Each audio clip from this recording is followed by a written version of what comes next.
ओम शांति। ओम शांति। आज है 21 मार्च 2022 के साकार महावाक्य। कल बाबा के अव्यक्त महावाक्य सुने थे कि ब्राह्मण जीवन का फाउंडेशन दिव्य बुद्धि और रूहानी दृष्टि है ना। बाबा ने कहा ब्राह्मणों के अंदर बाबा ने दिव्य बुद्धि भी दी है और रूहानी दृष्टि भी दी है। इसी से ही ये सृष्टि जो है वो परिवर्तन होती। जब दृष्टि परिवर्तन होती है तो वृत्ति परिवर्तन होती है, तो उससे ही फिर सृष्टि भी परिवर्तन होती है। आज बाबा कहते मीठे बच्चे, तुम्हारे पास जो कुछ है, तुम्हारे पास जो कुछ है उसे ईश्वरीय सेवा में लगाकर सफल करो। उसे ईश्वरीय सेवा में लगाकर सफल करो। कॉलेज कम हॉस्पिटल खोलते जाओ। कॉलेज कम हॉस्पिटल खोलते जाओ। प्रश्न है, तुम बच्चों का शिव बाबा से कौन सा एक संबंध बहुत रमणीक और गुह्य है? तुम बच्चों का शिव बाबा से कौन सा एक संबंध बहुत रमणीक और गुह्य है? उत्तर है, तुम कहते हो शिव बाबा हमारा बाप भी है तो बच्चा भी है। तुम कहते हो शिव बाबा हमारा बाप भी है तो बच्चा भी है, परंतु बाप सो फिर बच्चा कैसे है? एक तरफ बाप कहते हैं, एक तरफ बच्चा कहते हैं, तो वो बाबा सो बच्चा कैसे है, ये बहुत रमणीक और गुह्य बात है। बाबा कहते ये बहुत रमणीक और गुह्य बात है। तुम उन्हें बालक भी समझते हो क्योंकि उन पर पूरा बलिहार जाते हो। जैसे माँ बाप अपनी सारी प्रॉपर्टी अपने बच्चे को देते हैं ना, जब तक रहते हैं बच्चे की पालना भी करते हैं, बच्चे को देते हैं, लेकिन जाने से पहले ही सब कुछ क्या करते हैं, बच्चे पर बलिहार जाते हैं। तो तुम उन्हें बालक भी समझते हो क्योंकि उन पर बलिहार जाते हो। सारा वर्षा पहले तुम उनको देते हो, अपना तन मन धन सब पहले शिव बाबा को सौंपते हो। जो शिव बाबा को अपना वारिस बनाते हैं वही 21 जन्मों का वर्षा पाते हैं। जो शिव बाबा को अपना वारिस बनाते हैं ना, यहाँ बाबा को देंगे तब बाबा वहाँ रिटर्न में देगा। तो यहाँ जब बच्चा बनाएंगे, बच्चे को सब कुछ देंगे, तब बाबा रिटर्न में सतयुग में देगा। तो जो शिव बाबा को अपना वारिस बनाते हैं वही 21 जन्मों का वर्षा पाते हैं। और यह बच्चा अर्थात शिव बाबा कहता है, क्या कहता? कि मुझे तुम्हारा धन नहीं चाहिए, मुझे तुम्हारा धन नहीं चाहिए। तुम सिर्फ श्रीमत पर चलो तो तुम्हें बादशाही मिल जाएगी ना। भगवान को हमारा तन और मन चाहिए, है ना। और जहाँ तन और मन होगा धन वहाँ अपने आप आ जाएगा, है ना। तो तन से बाबा कहते बाबा की सेवा करो और मन से बाबा को याद करो। जब बाबा को याद करेंगे तो बाबा की ही सेवा करेंगे, है ना। तो इसलिए बाबा कहते हैं मुझे तुम्हारा धन नहीं चाहिए ना। इसलिए हम भक्ति में क्या करते, केवल भगवान के मंदिर में धन लगा देते हैं, खुद नहीं जाते। लेकिन यहाँ बाबा कहते जब तक आप नहीं आओगे आपका धन नहीं लेंगे। नहीं तो इतने साहूकार हैं, सबसे धन ले ले, फिर क्या फ़ायदा, यहाँ कोई हो ही नहीं तो। सेवा तो किससे होनी है? बच्चों से होनी है ना। गीत है, माता ओ माता तो सबके भाग्य विधाता। ओम शांति, ओम शांति। किसने कहा? शरीर ने कहा या आत्मा ने कहा? आत्मा ने कहा। तो यह बच्चों को अच्छी रीति समझना चाहिए। एक है आत्मा, दूसरा है शरीर, है ना। तो बोलने वाला कौन? आत्मा है ना, शरीर तो नहीं बोलता। आत्मा तो अविनाशी है और यह आत्मा स्वयं अपना परिचय देती है कि मैं भी आत्मा बिंदु स्वरूप हूँ। ओम शांति माना मैं एक शांत स्वरूप आत्मा। तो जैसे परमात्मा बाप अपना परिचय देते हैं कि मुझे परमात्मा क्यों कहते हैं? क्योंकि मैं सबका बाप हूँ। तो सभी कहते हैं कि हे परम पिता परमात्मा, हे भगवान। तो यह सब समझने की बातें हैं, अंधश्रद्धा की बात नहीं है। जैसे और जो सुनाया वह सत्य नहीं। मनुष्य जो ईश्वर के लिए बतलाते हैं वह सब असत्य है ना। भगवान के लिए दुनिया वाले जो बातें कहते हैं वो असत्य है, लेकिन भगवान अपने बारे में सत्य बातें सुनाते हैं। तो एक ईश्वर ही सत्य है और वह सत्य बतलाएगा। बाबा कहते बाकी सभी मनुष्य मात्र उनके लिए झूठ बतलाएंगे, इसलिए बाप को ट्रुथ कहा जाता है, सत्य कहा जाता है ना, क्योंकि सत्य वही बतलाते हैं। तो सचखंड स्थापन करने वाला तो भारत ही सचखंड था। तो बाबा कहते हैं मैंने ही सचखंड बनाया था और उस समय भारत के सिवाय और कोई खंड नहीं था। तो बाबा कहते हैं मैंने ही सचखंड बनाया। तो यह सब सत बाप ही बतला सकते हैं। ऋषि मुनि आगे वाले सब कहते गए कि हम ईश्वर रचयिता और रचना के आदि मध्य अंत को नहीं जानते ना। नेति नेति कहा कि हम न इति, हम भगवान का अंत नहीं पा सके। नेति नेति करते गए, कोई भी परिचय दे न सके। तो बाप का परिचय बाप ही देते हैं कि मैं तुम्हारा बाप हूँ। तो मैं ही आकर नई दुनिया की स्थापना कर पुरानी दुनिया का विनाश कराता हूँ शंकर द्वारा, और नई सृष्टि ब्रह्मा द्वारा रचता हूँ। रचने वाला शिव बाबा, लेकिन माध्यम है ब्रह्मा। तो मैं ही तुमको अपना सत्य परिचय देता हूँ। बाकी जो मेरे लिए तुमको सुनाएंगे वो झूठी सुनाएंगे ना। दुनिया वाले तो कितनी सारी बातें कहते हैं ना, कभी राम भगवान का, कभी कृष्ण भगवान का, कभी का भगवान है ही नहीं, कभी का सब में भगवान है, और कभी का हे भगवान आओ। तो कितनी बातें सुनाते हैं। तो वो झूठ ही सुनाएंगे। तो जो होकर गए हैं उन्हें कोई नहीं जानते। सतयुगी लक्ष्मी नारायण ऊंचे थे, तो नई दुनिया जो ऊंची थी उसके मालिक थे। बाकी इतनी ऊंची दुनिया किसने बनाई और उसका मालिक किसने बनाया यह कोई नहीं जानते। तो बाबा कहते हैं जिन्होंने स्वर्ग की राजाई का वर्षा लिया होगा उनकी बुद्धि में ही यह बातें बैठेंगी। गाते भी हैं तुम मात पिता हम बालक तेरे, तुमरी कृपा से सुख घनेरे।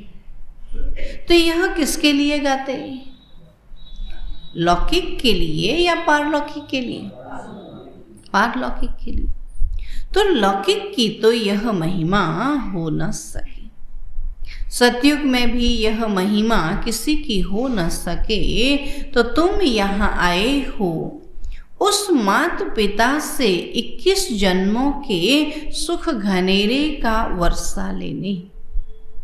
तो राज्य भाग्य का वर्षा लेने। तो भगवान है ही रचयिता, तो उनके साथ माता भी होगी ना। बाबा कहते पिता अकेले थोड़ी रचेगा, तो माता भी होगी ना। तो यहाँ तुम बच्चे कहते हो कि हम माता पिता के पास आए, तो यहाँ कोई गुरु गोसाई नहीं है, तो बाबा कहते हैं तुम मेरे से फिर से स्वर्ग का वर्षा ले रहे हो। सुना, कल्प पहले भी लिया था और अभी फिर से ले रहे हैं।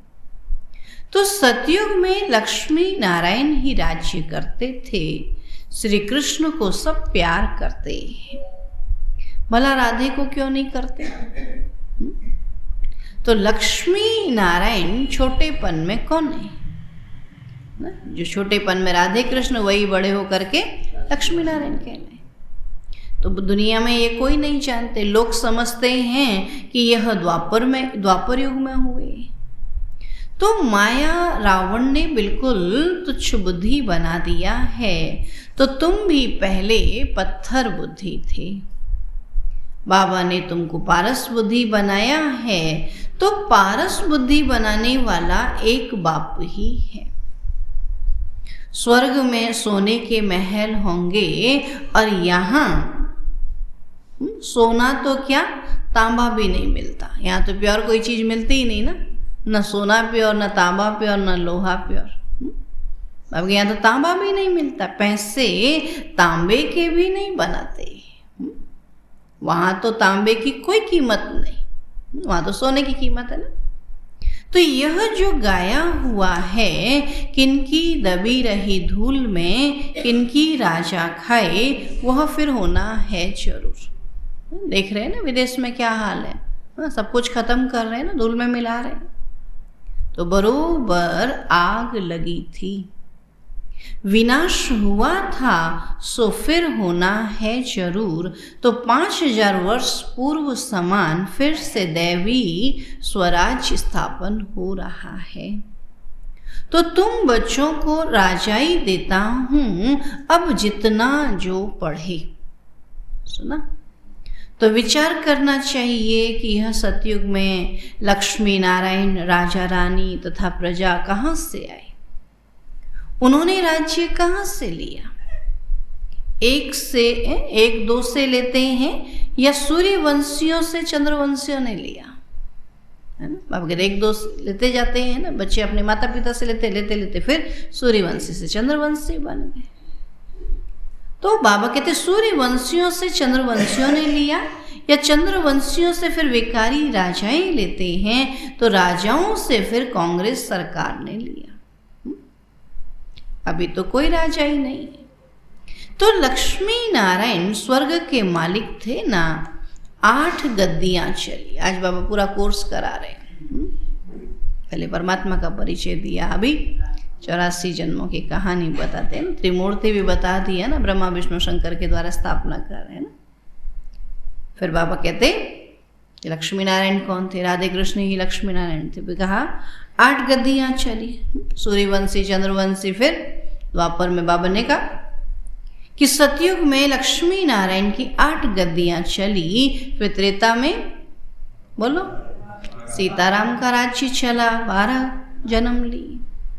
फिर माया का राज्य शुरू हुआ, फिर राम सीता का लक्ष्मी नारायण का राज्य गया, फिर माया का राज्य। द्वापर से किसका राज्य? माया का राज्य। तो विकारी राजाएं निर्विकारी राजाओं के मंदिर बनाकर पूजा करने लगे। पूज्य थे वही पुजारी बने।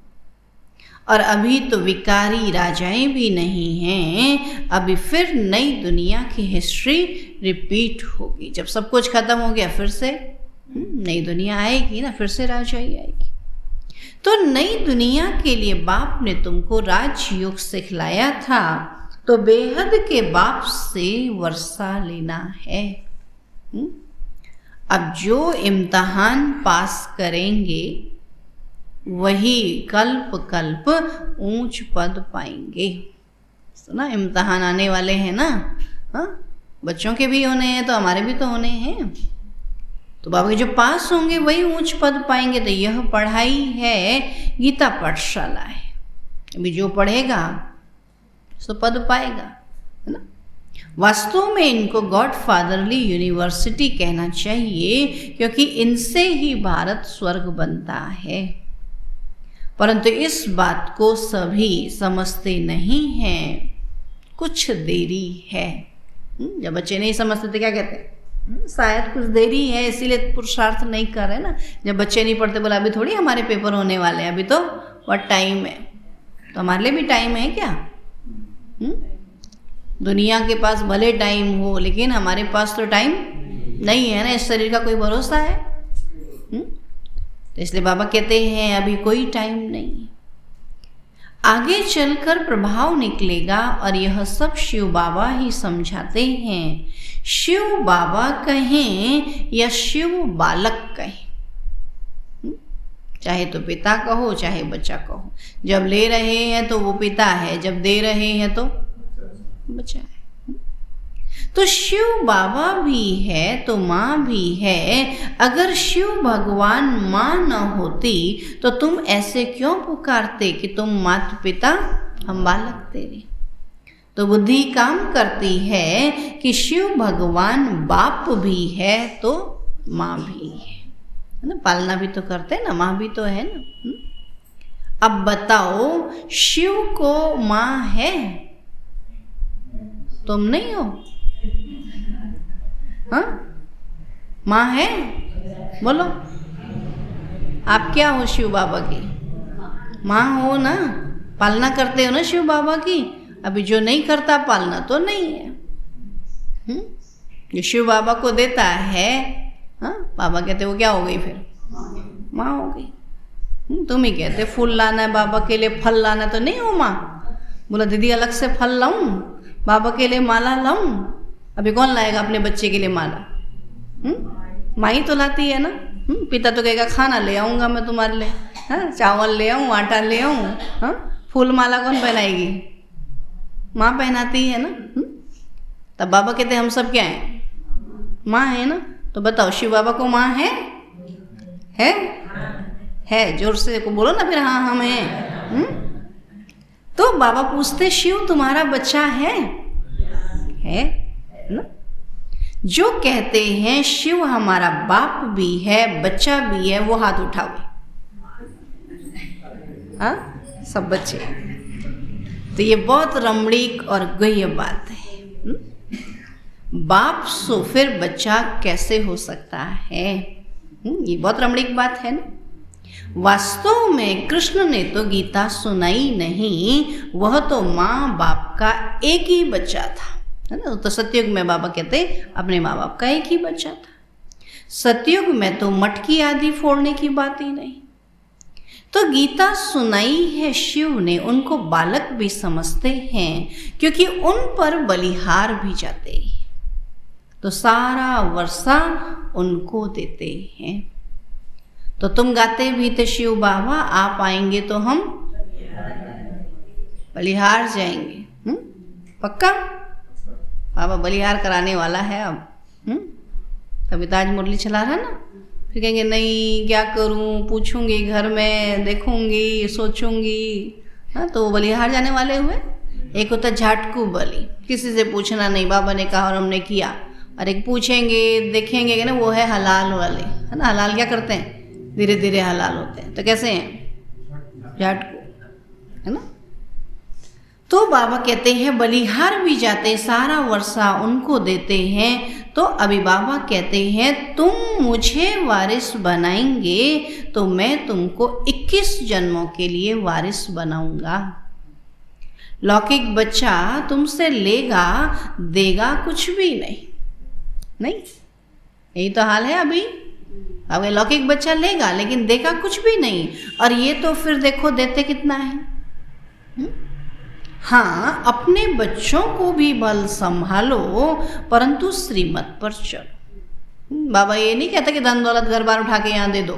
बाबा कहते नहीं, उन बच्चों को भी और अपने को भी श्रीमत पर चलो। जिनको दे रहे हो उनको भी तो कम से कम बाबा की शिक्षा दो, जो आगे भी वो चलते रहे, बाबा को याद करते रहे, है ना। आपकी जो संपत्ति उनको दे रहे उसको भी सेवा में लगाते रहे।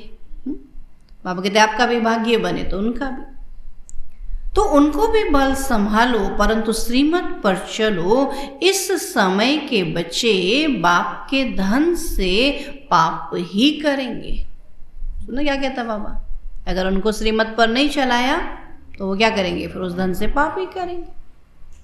तो यह बच्चा कहता है मुझे तुम्हारे धन का क्या करना है, मैं तो तुमको बादशाही देने आया हूं, सिर्फ श्रीमत पर चलो, है ना। बाबा ने जो दिया है उसको गलत काम में यूज नहीं करो, है ना। योग से 21 जन्मों के लिए तंदुरुस्ती, तो पढ़ाई से राजाई मिलेगी। योग से तंदुरुस्ती और पढ़ाई से राजाई मिलेगी। ऐसी कॉलेज कम हॉस्पिटल खोलो। शिव बाबा तो दाता है, मैं लेकर क्या करूँगा, है ना। बाबा किसी से धन दौलत थोड़ी मांगता है। बाबा कहता है आप जाके, है ना, क्या करो, सेंटर खोलो। हॉस्पिटल कम, बाबा कहते कॉलेज खोलो, कॉलेज कम हॉस्पिटल खोलो। मैं लेकर क्या करूँगा। हाँ, युक्ति बताते हैं कि ईश्वर अर्थ सेवा में लगाओ। श्रीमत पर चलो तो श्री कृष्ण के अर्थ अर्पण करते हैं। वह तो प्रिंस था, वह कोई भूखा थोड़ी था। कहते हम श्री कृष्ण को दे रहे हैं, बाबा कहते वो भूखा थोड़ी है। तो शिव बाबा तुमको बदले में बहुत कुछ देता है। भगवान भक्ति का फल देते हैं, वो तो दुख हरता सुख करता है। तुम्हारी सदगति करने वाला और कोई है ही नहीं। मैं तुम बच्चों की सदगति करता हूं। अच्छा बाबा, भला दुर्गति कौन करते हैं? बाबा कहते हाँ बच्चे, रावण की प्रवेशता होने के कारण रावण की मत पर सब तुम्हारी दुर्गति ही करते आए, है ना। जब रावण की मत पर चले तो दुर्गति। रावण की मत एकदम भ्रष्टाचारी बन पड़े, है ना। रावण की मत पर चल करके सब, बाबा कहते एकदम भ्रष्टाचारी, जो अपना कार्य वो नहीं करते हैं उसके लिए भी धन लेते तो उसको कहते भ्रष्टाचार। नहीं तो हर एक अपना अपना कार्य करे तो शायद भ्रष्टाचार हो ही ना। तब बाबा कहते हैं अभी मैं तुमको श्रेष्ठाचारी बनाए स्वर्ग का मालिक बनाता हूँ। बाबा क्या कहते तुम अपने काम से मतलब रखो, अपना काम पूरा करो तो यही क्या हो जाएगी, श्रेष्ठ बन जाएंगे ना। आज तो क्या करते हैं, अपना काम भी नहीं करते, दूसरे का काम भी बिगाड़ देते हैं, तो उसी को तो भ्रष्टाचार कहते हैं। आज क्या है, ऑफिसों में सब ऐसा ही होता है ना। अपना काम तो करेंगे नहीं, दूसरे का काम भी बिगाड़ के परेशान करके रखेंगे। तब बाबा कहते हैं अभी मैं तुमको श्रेष्ठाचारी बनाए स्वर्ग का मालिक बनाता हूँ। यहाँ जो कुछ तुम करेंगे सो आसुरी मत पर ही करेंगे ना। इस कलयुग में जो भी करते हैं सब आसुरी मत पर करते हैं। अब देवता बनना है तो और संग तोड़ एक मुझ संग जोड़ो। सुना, और किसी का कहना बाबा कहते मानो नहीं, एक बाबा का कहना मानो। तो जितना मेरी मत पर चलेंगे उतना ऊंच पद पाएंगे, है ना। अगर जितने भी बाबा कहते ना, हम कहते रिटायर होने के बाद ज्ञान में चलेंगे, अगर अपने पद पर रह करके ज्ञान में चले तो भ्रष्टाचार शायद नहीं होगा ना। सब सारा कार्य सहज रीति जल्दी से जल्दी कर देंगे, क्योंकि बाबा की शिक्षा ही क्या है, अपना कार्य करो, और अपना कार्य करेंगे तो कोई मुश्किल ही नहीं होगी। तब बाबा कहते जितना मेरी मत पर चलेंगे उतना ऊंच पद पाएंगे, पढ़ेंगे नहीं तो प्रजा में भी कम पद पाएंगे।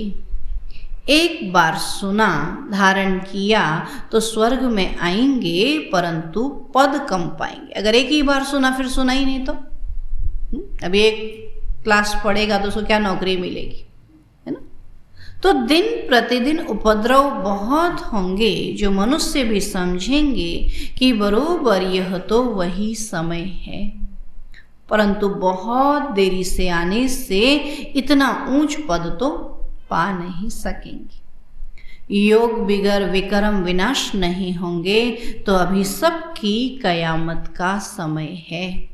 विनाश के समय को कयामत का समय कहा, हिसाब किताब चुकतो करना है। तो यहाँ तुम्हारे कर्म विकर्म बनते जाते हैं। कलयुग में सबके कर्म बाबा कहते हैं विकर्म बनते जाते हैं, और सतयुग में कर्म अकर्म हो जाते हैं ना। वहाँ ना अच्छा मिलता ना बुरा मिलता। इस समय के कर्मों का फल है ना, इसलिए वहाँ के कर्म अकर्म हो जाते। अगर वहाँ के कर्म मिलते होते तो फिर तो कोई भी कलयुग में पहुँचता ही नहीं। इसलिए वहाँ के कर्म अकर्म है। तो कर्म तो जरूर सब करेंगे, और कर्म बिगड़ तो कोई रह नहीं सकेंगे। तो आत्मा कहती है मैं यह कर्म करती हूँ, रात को थक जाने के कारण विश्राम लेता हूँ। इन ऑर्गन्स को अलग समझ सो जाता हूँ, जिसको नींद कहा जाता है। नींद में कोई अभिमान रहता है? कोई अभिमान नहीं रहता, कहीं भी सुला दो फिर ना। तब बाबा कहते हैं हे आत्मा मैं तुमको सुनाता हूँ, सो धारण करो। जो मैं तुमको सुनाता हूँ वही धारण करो। गृहस्थ व्यवहार में रहते पढ़ाई भी करो, और पढ़ाई से ही ऊंच पद मिलेगा। सुना? पवित्र बनने बिगर यह ज्ञान बुद्धि में नहीं बैठेगा। कई लोग बोलते ना हमारे योग ही नहीं लगता। क्यों नहीं लगता? बाबा कहते बुद्धि पवित्र नहीं बनी, खान पान पवित्र नहीं बना ना। अशुद्धता होगी तो फिर बुद्धि योग कैसे लगेगा, है ना। कई लोग बोलते हैं हम योग करना चाहते हैं लेकिन भोजन हम नहीं छोड़ सकते, अशुद्ध भोजन ही करना पड़ेगा। तो बोला फिर योग भी नहीं लगेगा ना। शुद्धता तो चाहिए ना योग लगाने के लिए। शुद्ध से योग लगा रहे तो तन मन सब शुद्ध चाहिए। तब बाबा कहते हैं कि पवित्र बनने बिगर यह ज्ञान बुद्धि में नहीं बैठेगा। माया बुद्धि को अपवित्र बनाती है, इसलिए बाबा का नाम है पतित पावन।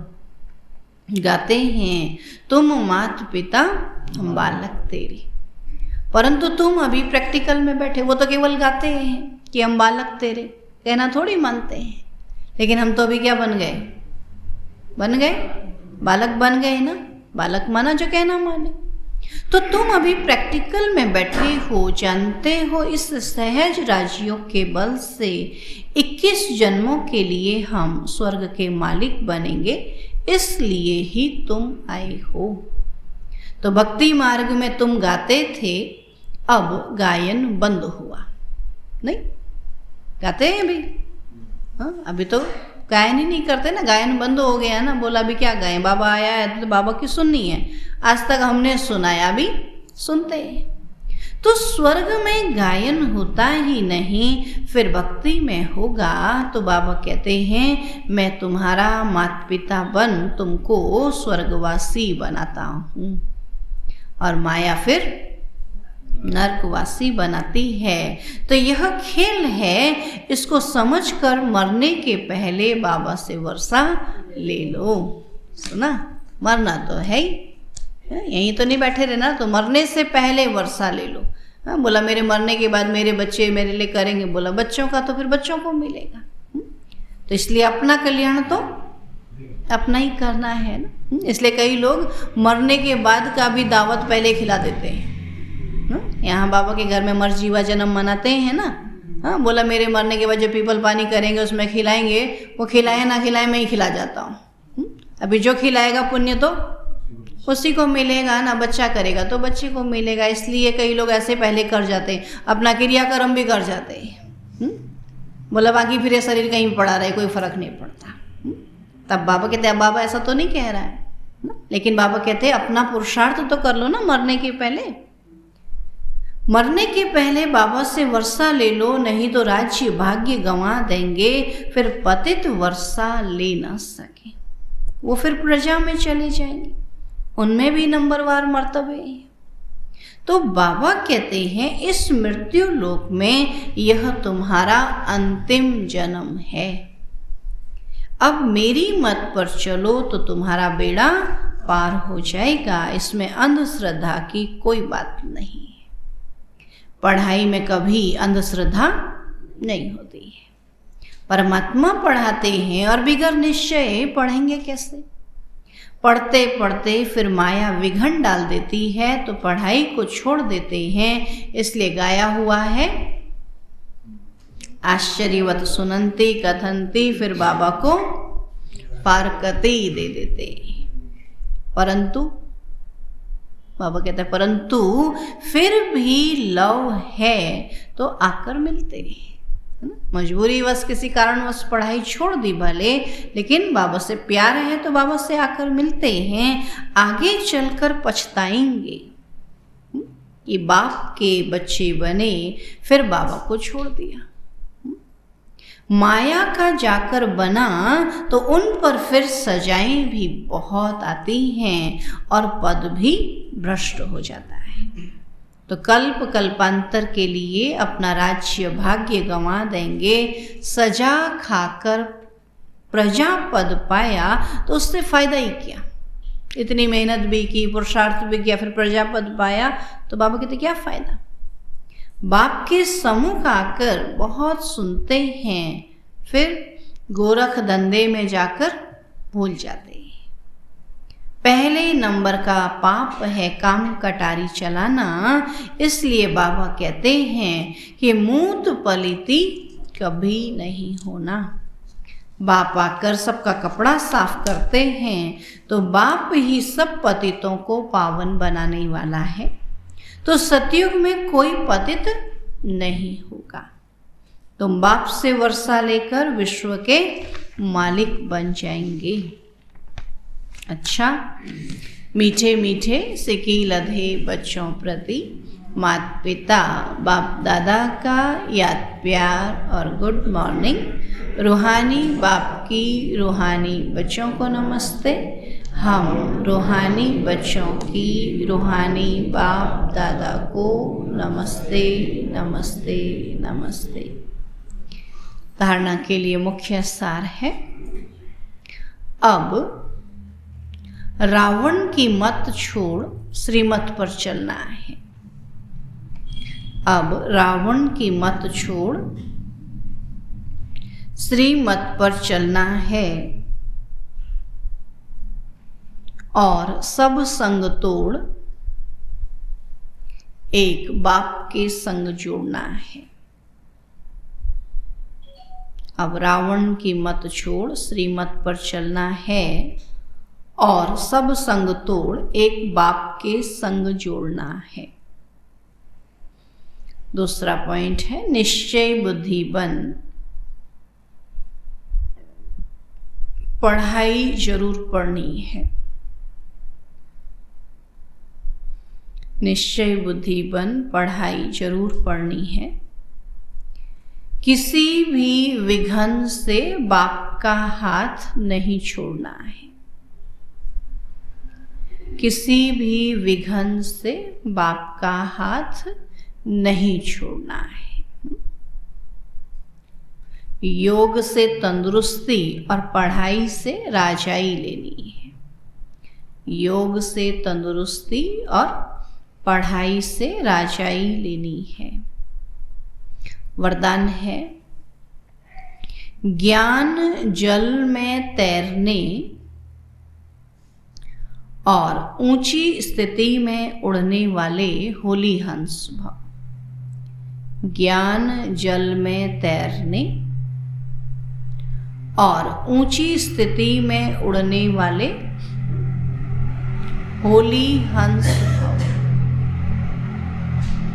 बाबा कहते जैसे हंस सदा पानी में तैरते भी हैं और उड़ने वाले भी होते हैं, ऐसे आप बच्चे, बाबा कहते सच्चे होली हंस बच्चे उड़ना और तैरना जानते हो। ज्ञान मनन करना अर्थात ज्ञान अमृत व ज्ञान जल में तैरना और उड़ना अर्थात ऊंची स्थिति में रहना।